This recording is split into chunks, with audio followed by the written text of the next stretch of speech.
A'udhu billahi minash shaitani rrajim. Bismillahirrahmanirrahim. Me emrin e Allahut mëshiruesit mëshirbërësit. Allahun e falenderojmë, prej tij falje, ndihmë, udhëzim dhe shpëtim kërkojmë. Salavat dhe selame qofshin për edukatorin e njerëzimit, mëshirën për mbar botrat. Selame qofshin për familjen e tij të pastër, shokët e tij besnik dhe mbi gjithë ata që e ndjekin dhe do ta ndjekin rrugën e pejgamberit sallallahu ta'ala alaihi wasallam deri në ditën e Kiametit. Të nderuar ju teleshikues të TV Muftinis dhe ndëgjues të Radio Vatit. Jeni në valët 88.4 të Radio Vatit në emisionin fetar Këshilla e Xumas, që emetohet çdo të premte para namazit të Xumas. Unë, udhëheqësi i emisionit, Irfan Sulejmani, referent në Muftinin e Shkupit, ju përshëndes me përshëndetjen islame. Assalamu alaikum wa rahmatullahi wa barakatuh. Paqja, mëshira dhe begatit e Allahut qofshin mbi të gjithë ju. Misafir të sotëm kemi hoxhën e nderuar Omer Efendi Arslani, imam në xhamin e Sultan Muratit të qytetit të Shkupit. Hoxhë nderuar, mirë se erdhët në emisionin tonë të radhës. Faleminderit për ftesën, është kënaqësia jonë që jemi në mesin e juaj. Faleminderit. Tema e sotme që do të elaborojmë së bashku me hoxhën e nderuar është hyrja në 3 muajt e shenjtë. Hoxhë nderuar, pasi që jemi në fillim të hyrjeve të 3 muajt e shenjtë, çka mund të na tregoni dallimin mes 3 muajve të shenjtë dhe të atyre 4 muajve që i përmend Allahu xhaleshanuhu në Kur'an? Alhamdulillahi rabbil alamin, wassalatu wassalamu ala nabiyyina Muhammad wa ala alihi wa sahbihi ajma'in. Hamd falënderim Allahu xhalla xjalaluhu, i cili e bëri Islamin sebeb çka ne jemi këtu në këtë emision. Salat dhe selamet tona mbi Muhammedin sallallahu alaihi wasallam dhe mbi gjithë ata teleshikues dhe ndëgjues të Radio Vatit, duke falenderuar paraprakisht Miftinin e Shkupit në krije me miftiun ton të nderuar Kenan Efendi Ismailin dhe Radio Vatin për këtë organizim çka me vite me radhë e organizojnë për muslimanët e këtij nënqielli. Kam kënaqësinë edhe një herë të jem në këtë emision, ku edhe si temë kemi zgjedhur 3 muajt e shenjtë, të cilët na vijnë si lajmtar për muajin e bekuar të Ramazanit. Allahu xhelle xjalaluhu gjithmonë sendet i vlerëson në bazë të vlerave. E shohim se Allahu xhelle xjalaluhu prej gjithë umeteve, Allahu xhelle xjalaluhu e dalloi umetin Muhamedit sallallahu alaihi wasallam. Allahu xhelle xjalaluhu prej shumë pejgamberëve që ka dërguar në këtë botë, Allah i përmend vetëm 25 me emër në Kur'anin e Kerim. Prej gjithë këtyre 25 Allahu xhelle xjalaluhu i dalloi ulul azmin. E prej këtyreve, Allahu xhelle xjalaluhu e dalloi edhe Muhamedit sallallahu alaihi wasallam. Në mesin e njerëzimit, Allahu xhelle xjalaluhu e dalloi hafizin e Kur'anit. Po gjithashtu, Allahu subhanahu wa ta'ala e dalloi edhe këto 3 muaj prej muajve tjerë, ku muaj Rexhep, muaj Shaban dhe muaj Ramazan janë 3 muaj të cilat për nga vlera, mirësia, se si Allahu xhelle xjalaluhu ka dhënë atyre një mundësi e mirë për afrim tek Allahu xhelle xjalaluhu. Duke ditur se muaj Rexhep dhe muaj Shaban janë 2 muaj të cilët e sjellin selamin e Allahut, se do të vjen muaj Ramazanit. Dhe njerëzit e devotshëm vetëm se kanë filluar të ndëgjojnë dhe të ndjejnë, të nuhasin erën e muajit të bekuar të Ramazanit. Ata përgatiten fizikisht, përgatiten shpirtnisht, përgatiten zemrën e tyre, mendjen, çka kur të vjen muaji i bekuar të agjërimit, ata të jenë të gatshëm ta flijojnë vetveten, pasurinë, shpirtin dhe materialen kashi fuqisë Allahut xhelle xjalalu. Në bazë të pyetjes që ma keni parashtruar, shpeshherë ndodh çka pjesa e xhamatit të përzihet këto 3 muajt e shenjtë, siç janë muaji Rexhep, muaji Shaban dhe muaji Ramazan, dhe prej atyre 4 muajve të cilët Allahu xhelle xjalaluhu i ka dalluar në Kur'anin e Kerim. Në ajetin kuranor Allahu thot: Bismillahirrahmanirrahim, inna iddata ash-shuhuri 'inda Allahi 12 shahran fi kitabillah, yawma khalaqa as-samawati wal ard. Minha 4 hurum. Allahu xhelle xjalaluhu thot, muajt janë 12 tek Allahu xhelle xjalaluhu prej kur është krijuar qielli dhe toka. Do me thonë, kur Allahu xhelle xjalaluhu ka kriju galaktikat, ka ngritur qiellin, e ka vu diellin në sistemin e tij, hënën në sistemin e tij, Allahu xhelle xjalaluhu ka caktuar çka numri i muajve të jetë 12. Duke ditur se në fenë islame muajt matën, ndahen në bazë të numrimit apo në shikimin e hënës. Allahu xhelle xjalaluhu thot: minha 4 hurum. Prej këtyre 12 muajve Allahu xhel xelaluhu 4 prej tyre I ka bërë të shenjtë. Kush janë ata? Janë muaj Rajab, muaj Dhulqade, Dhulhijja, gjithashtu është edhe muaj Muharram. Tani këto 4 muaj, brenda tyre kanë edhe një muaj I cili është muaj Rajab, për cilën edhe ne kemi edhe temën. Atëherë dëshiroj unë ta ceki se emrat e këtyre muajve, të cilët Allahu xhel xelaluhu I ka krijuar, I ka ndarë në këtë formë në 12, këto muaj dhe këto emërtime të muajve nuk janë emërtuar pas ardhjes së Islamit.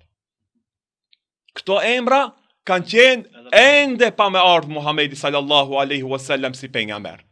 Përse e shohim për shembull muajin e parë, muaj Muharram, apo muajin e ditë muaj Sefer. Muaj Muharram, muaj ndalesave.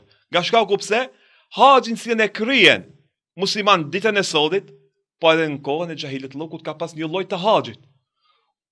Ata pelegrin haxhilerë që kanë ardhur në Kabe, në Mekë në asaj kohe, gjatë kthimit në rrugë për në shtëpitë e tyre, çka të jetë një sigurim I duhur, Allahu xhel xelaluhu, po edhe në Islam, po edhe në kohën e xhahilit llokut lufta në këto muaj ka qenë e ndaluar. E sidomos në muajin Muharram, çka pelegrinët të kthehen të sigurt në vendet e tyre. Sa I përket këtyre 3 muajve, domethënë këto janë muaj Rajab, muaj Shaban dhe muaj Ramazan, janë 3 muaj për nga lloji I ibadetit, adhurimit dhe afërsisë shpirtërore tek Allahu xhel xelalu. Po që ndërruar, pasi që përmendet se këta muaj të shenjtë kanë qenë edhe para ardhjes së Islamit, a kanë qenë të shenjtë? Din pyetja tash. E shohim në Sahihul al-Bukhari një hadith të cilën e transmeton njëri nga sahabët e Muhamedit sallallahu alaihi wasallam, ku thuhet se kur vinte muaj Rajab, thot ne merrnim nga një gur të çmuar brenda vitit, edhe ati bënin ibadet. Kur gjenim ndonjë gur tjetër më të mirë se ai, atë hudhnin e merrnin një tjetër dhe ati bënim ibadet. Dhe kështu vazhdonim, kur nuk kishim gur, merrnim një grush dhe edhe merrnim një dele dhe melnim qumshin e saj mbi këtë tokë, mbi këtë dhe asaj bënim ibadet. Thonte kur hinte muaj Rajab dhe kur vinin muaj Dhulqade, Dhulhijja dhe Muharram, thot ne I merrnim shigjetat dhe thot u alargonin atë pjesën e parme ku sulmohet gjahu, I cila është prej hekuri, dhe thot u përgatitnim për paqe. Në kohën e xhahilet llokut tregon. Gjithashtu edhe në fenë islame, kur vin muaj Rajab, Dhulqade, Dhulhijja dhe Muharram, lufta në këto muaj është ndaluar, ashtu siç thot edhe ajeti kuranor, Allahu Teala thot yesalunaka ani shahril harami qitalun fi. Qul qitalun fihi kabir. Do të pjesin ti o Muhammed për luftën në muajt e shenjtë. Thuaj se lufta në muajt e shenjtë është gjunah I madh. Domethënë ka qenë gjunah edhe në kohën e xhahilit llokut. Allahu xhel xelalu këtë si veprim e ka bërë edhe në kohën e Islamit. Po general, cilët janë cilësitë e këtyre 3 muajve të shenjtë? Normal Allahu xhel xelaluhu se ne çka u tham ju jep vlerë në bazë të ndodhive të cilat kanë ndodhur, në bazë ngjarjeve. Mirë po, unë këtu do të ndalem në 4 pika. E para është se veprat e mira në këtë muaj Rajab, në muajin Shaban dhe në muajin Ramazan, tek Allahu xhel xelalu kanë një vlerë shumë më të madhe se sa jashtë këtyre 3 muajve. Këtë ku e shohëm në hadithin që e transmeton Usame bin Zeidi radhiyallahu ta'ala anhu, I cili ka thënë Muhamedi sallallahu alaihi wasallam: O I dërguari I Allahut, nuk të kemi parë aq shumë agjërueshëm jashtë Ramazanit se sa në muajin Shaban. Ka thënë Muhamedi sallallahu alaihi wasallam se në këtë muaj Allahu xhelle xhelalu I pranon veprat prej njerëzve. Do me thënë ngritën veprat tek Allahu xhelle xhelalu. Dhe shumica e njerëzve e injorojnë këtë çështje. E unë dëshiroj që kur të ngritën veprat e mia tek Allahu xhelle xhelalu, unë të jem I agjërueshëm. Gjithashtu thonë ashabët e Muhamedit sallallahu alaihi wasallam se bashortja e Muhamedit sallallahu alaihi wasallam, Aisha radhiyallahu ta'ala anha, ka thënë se nuk e kemi parë Aishën radiallahu ta'ala të jep më shumë sadaka se sa në këto 3 muaj. Atë e cila është e drita si pikë është se edhe gjunahu i cili kryhet në këto 3 muaj, në muajin Rexhep, Shaban dhe Ramazan, për nga dënimi, për nga shpërësia e tij, shkruhet më shumë tek Allahu xhel xelalu. Do të thonë dënimi është më i madh. Ashtu siç është sevapi më i madh, po në njëjtën kohë është edhe dënimi i madh për gjunahën që e vepron njeriu. Ku e shohim këtë në ajetin kuranor, ku e cekam edhe paraprakisht në hyrje të këtij emisioni, ku thot Allahu xhel xelalu, "Fala tadhlimu fihinna anfusakum." Dhe mos i bëni zullum vetvetes tuaj në këtë pjesë kohore në këto 3 muaj. Domethënë vetë gjunahu, veprimi i keqes në këtë 3 muaj zullum paraprakisht ndaj vetvetes, shoqërisë, familjes dhe rrethit ku na jetojmë. Pika e tretë është se Allahu xhel xelaluhu në muajin Rexhep, Allahu xhel xelalu ka ndaluar edhe luftën, ku pas ti pasojnë edhe 3 muaj tjerë në muajt e haxhit, si quhet në Islam, ku Allahu xhel xelaluhu ashtu siç e thekëm, yeselunaka anil shahril haram qitalun fi, kul qitalun fihi kabir. Do të thonë lufta në muajin e Rexhep është një gjunah për gjunahave të mëdha. Edhe e fundit është se në këto 3 muaj Allahu xhel xelaluhu ka lënë disa data të veçanta, të cilat inshallah do t'i përmendim në pikat e radhës, pikat të cilat do të na parashton ju. Pasi që jemi në 3 muaj të shenjtë, cilët janë veprat më madhështore që duhet të krihen ndaj Allahu xhaleshanuhu wa xhalla xhelaluhu, apo natët më të dalluara, cilët janë në këta 3 muaj të shenjtë? Do me thonë brenda këtyre 3 muajve të dalluar, Allahu xhalla xhelaluhu ka do datat të caktuara të cilat Allah i ka dalluar për datave tjera. Ashtu siç është xhumaja e parë në muajin Regaib, në muajin Rexhep, e cila njihet si nata e Regaibit, gjithashtu është nata e 15 në muajin Shaban, edhe nata 27 e muajit Ramazan, që përkon me natën e Kadrit.